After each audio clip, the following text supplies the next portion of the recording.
Welcome to the It Factor. We're Jemmy and Nye exploring a new blog post by Mr. Len Kaplan, CEO of CDML and MSP in Queens, NY, offering network management, VoIP and UCAS, cybersecurity, compliance, IaaS, cloud, and Microsoft 365 and Azure. If you're a small business owner or manage IT for a growing organization, this episode is for you. Stay tuned. Definitely. We're taking a deep dive into a blog post from March 8th, 2022. It's where Len explores how small businesses, like yours perhaps, can really use technology to support your team's well-being. Yeah, and keep things running smoothly, especially given everything we've navigated recently. Exactly. And Len's perspective here is, I think, really valuable. You mentioned CDML, his company. Well, he's got 40 years in tech. 40 years, wow. Yeah, software, network, security. He's seen a lot. And his firm, CDML, they work directly with small businesses on exactly these kinds of things. Network management, cloud, Microsoft 365. It's their bread and butter. Okay, so he's really in the trenches, sees what works. Our goal then for this deep dive is to pull out some clear, actionable ideas from Len's post. Things you, as a small business owner, can actually use to, well, protect your team and keep the doors open. He kicks things off talking about something pretty fundamental to small businesses, doesn't he? He does. It's this idea of the office community. He really emphasizes how, in smaller companies, each person is often, crucial. Right, not like big corporations with layers of redundancy. Exactly. There's less backup. So if someone's out, especially unexpectedly, it hits the whole operation much harder. Their well-being is the business's well-being in a very direct way. And those usual ways of looking out for each other in a small shop, the quick chat by the water cooler, grabbing coffee for someone who's down, Yeah. that became really tough, didn't it? Yeah, super difficult when you're worried about contagion. How do you show you care from 6 feet away or through a screen? So how does technology step into that gap? How does it help keep that community spirit alive? Well, that's sort of the core of Len's point, I think. He positions tech not just as a workaround, but as a way to actively bridge that distance, to foster support differently. Okay, so let's get concrete. One of the first strategies he talks about is splitting the workforce into smaller teams. Can you unpack that a bit? Sure. The main goal there is pretty simple. Minimize exposure risk. Okay. If you divide your staff into, say, Team A and Team B, and they work different shifts or in different areas or maybe 1 week on, 1 week off, Right. then if someone on Team A gets sick, you've hopefully contained it. Team B can, theoretically, keep things going. It limits the blast radius, so to speak. That makes sense. Building in some resilience. Did he mention other upsides to that team structure? Yeah, a few, actually. It can make management a bit easier day to day. You communicate through team leaders, maybe.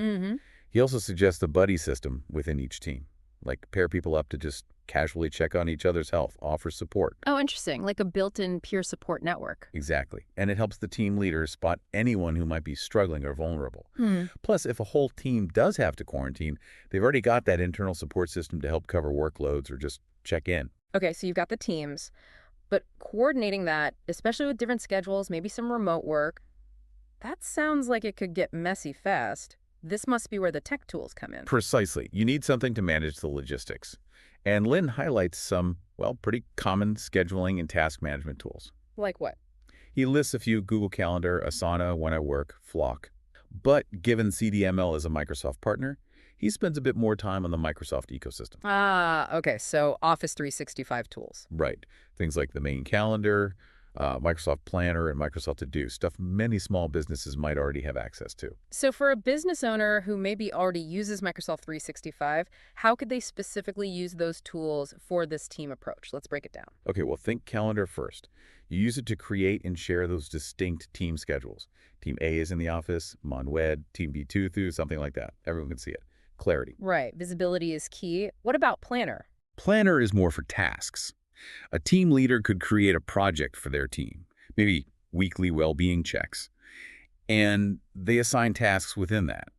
Len's example was literally assigning a task like, check if my buddy has enough hand sanitizer. Okay, practical. Yeah. And that task then pops up in the team member's Outlook. They know it's something they need to do. And then Microsoft To Do fits in how? Is that for the individual? Exactly. The individual uses To Do to manage their own day. Those tasks assigned in Planner show up there alongside their other work tasks or personal reminders. But they could add their own reminder, maybe ask John about sanitizer today at 2:00 p.m. Precisely. And when they tick it off in To-Do, the team leader can see it's completed back in Planner. It connects the loop.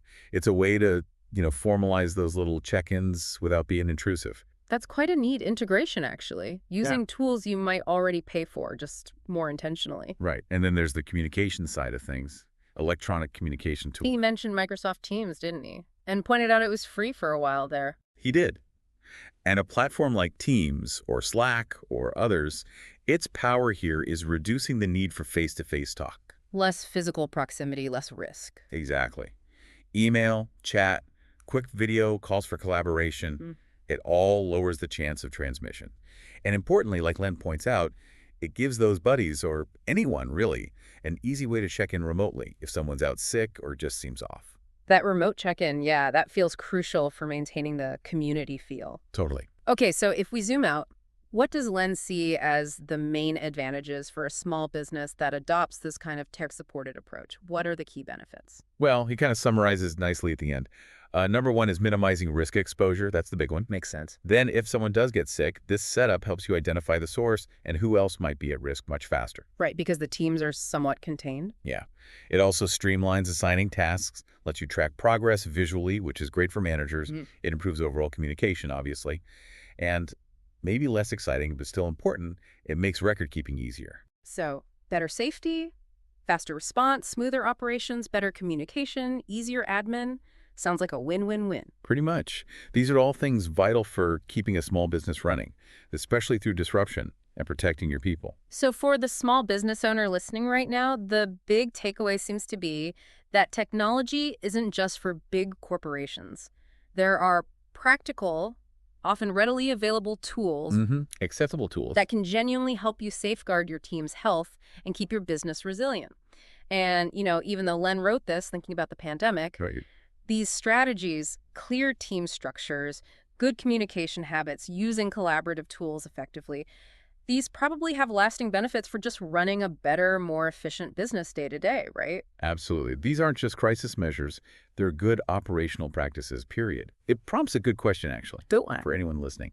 What's maybe one tool, just one, that you already have access to that you could start using maybe more effectively right now to help your team feel more supported and connected? That's a great challenge. And if folks want to dig deeper into Len Kaplan's ideas or learn about CDML, how can they do that? Well, the blog post itself is a starting point. You can find Len on LinkedIn, or the old-fashioned way, the CDM phone number is 718-428-9063. Okay, good to know. We'll include that info. So maybe the final thought to leave people with is this. Given how absolutely essential every single person on your team is, what's one small, concrete tech step you can take, maybe even today, to strengthen that community and make sure you're ready for whatever comes next?